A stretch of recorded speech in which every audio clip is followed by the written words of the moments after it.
जय हिंद स्टूडेंट, इस वीडियो में हम 30 अंक पक्का करने वाले हैं, वो भी संस्कृत का। ठीक है, ये वीडियो पार्ट 1 है जिसमें हम 30 अंक पक्का करेंगे संस्कृत का, और पार्ट 2 वीडियो में हम 40 अंक पक्का करेंगे पार्ट 2 वीडियो में। इसी बात पर चैनल को सब्सक्राइब कर लें पार्ट 2 वीडियो पाने के लिए। ठीक है, देखिए मैं आपको बता दूं कि आपके संस्कृत के पेपर में कुल 18 प्रश्न पूछे जाते हैं। कितने प्रश्न पूछे जाते हैं? 18 प्रश्न पूछे जाते हैं। 1 से 5 प्रश्न में 30 अंक होता है, जो मैं इस वीडियो में पक्का करा दूंगा। 6 से 18 में 40 अंक मिलता है, जो मैं पार्ट 2 वीडियो में करा दूंगा। चलिए वीडियो करते हैं स्टार्ट। वीडियो को स्टार्ट करने से पहले वीडियो पसंद आए तो लाइक जरूर करें, और अगली वीडियो पाने के लिए चैनल को सब्सक्राइब जरूर करें। चलिए हम बारी बारी से देख लेते हैं। ये देखिए, आपके एग्जाम में जो पहला प्रश्न है वो कुछ इस प्रकार पूछे जाएंगे। देखिए, गद्य खंड के संदर्भ। गद्य आपको दे देगा, 2 गद्यांश मिलेगा, जिसमें से एक गद्यांश का संदर्भ सहित आपको व्याख्या करना होगा। चलिए अब देखते हैं इसका प्रश्न किस प्रकार पूछेंगे। बोलेगा कि निम्नलिखित गद्यांशों का संदर्भ सहित हिंदी में अनुवाद कीजिए। आपको 2 गद्यांश देगा, जिसमें से एक गद्यांश का आपको संदर्भ भी लिखना है और साहित्य में हिंदी में अनुवाद भी करना है। तो मैं आपको 2 बताने वाला हूं गद्यांश। यदि आप दोनों गद्यांश कंप्लीट कर लेते हो तो आपको यहाँ पे 7 अंक मिल जाने वाला है। तो चलिए हम पहला गद्यांश देख लेते हैं। ये रहा हमारा पहला गद्यांश।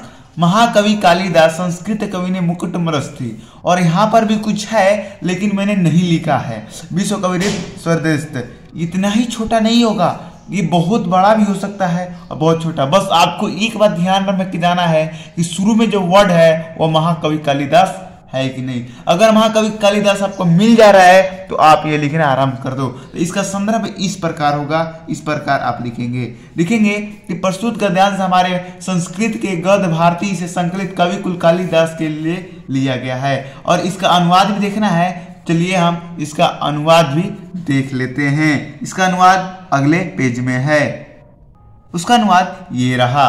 कवि कुल कालिदास संस्कृत के मुकुटमणि हैं, ना केवल भारत के ही, ना ही पूरे संसार के एक महान कवि हैं। इनके कंतियों देश देशांतर में फैला है। भारत में जन्मे कालिदास पूरे विश्व में प्रसिद्ध है। अगर आप इतना तक लिख देते हो तो आपको 7 अंक देने से कोई नहीं रख सकता है। चलिए हम दूसरा गद्यांश देख लेते हैं, और इसी से हम पक्का करने वाले हैं अपना अच्छा खासा नंबर। अब देखिए यहाँ पर है कि कवि कालिदास जन्म स्त्रियधपि नक्तोमस्ति, और यहाँ पर भी बहुत सारे हैं जो मैंने नहीं लिखा है। आपको मालूम होगा क्यों? क्योंकि आपको शुरू का वर्ड बस याद करके जाना है। आप तो पूरा गद्यांश याद करके जा पाओगे नहीं, इसलिए आप शुरू का वर्ड ही याद करके जाओ।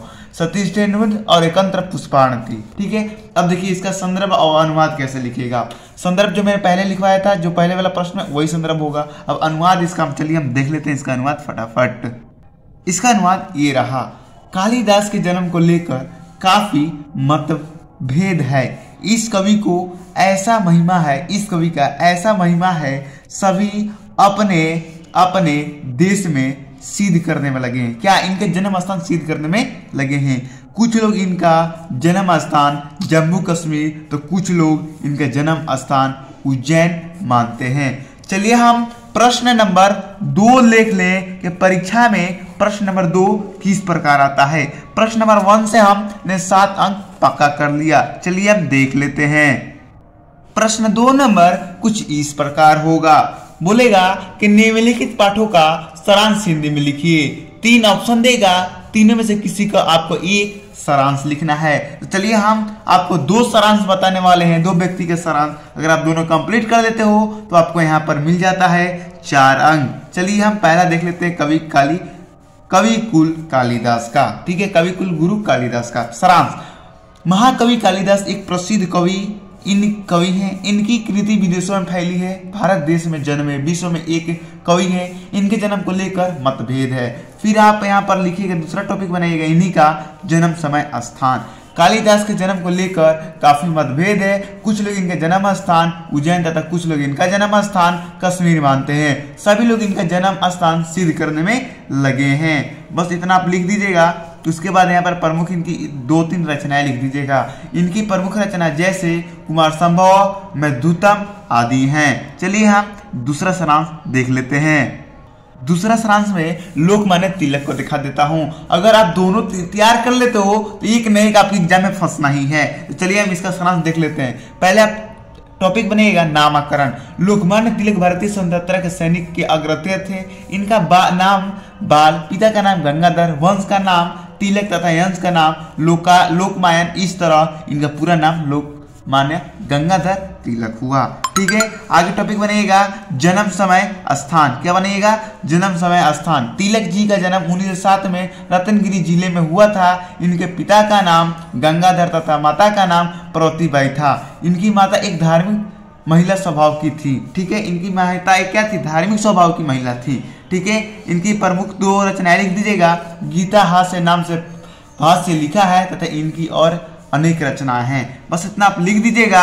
उसके बाद हम चलिए देख लेते हैं कि प्रश्न नंबर 3 और प्रश्न नंबर 4 किस प्रकार होता है।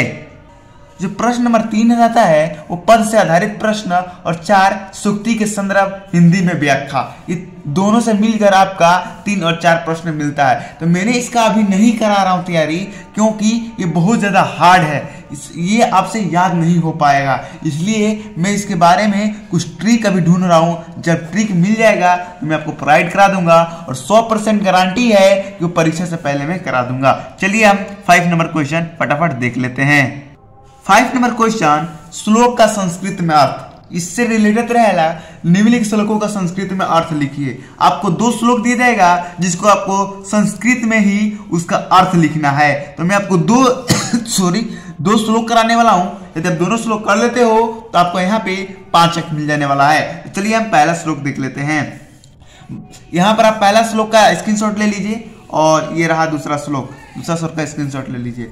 वीडियो पसंद आए तो वीडियो को लाइक जरूर करें। यहाँ पर आपका 30 अंक पक्का हो चुका है और पार्ट 2 में 40 अंक पक्का होने वाला है। तो वीडियो को सब्सक्राइब चैनल को सब्सक्राइब करना है, वीडियो को नहीं करना है, वीडियो को लाइक करना है। तो मिलते हैं अगली वीडियो में। जय हिंद, जय भारत।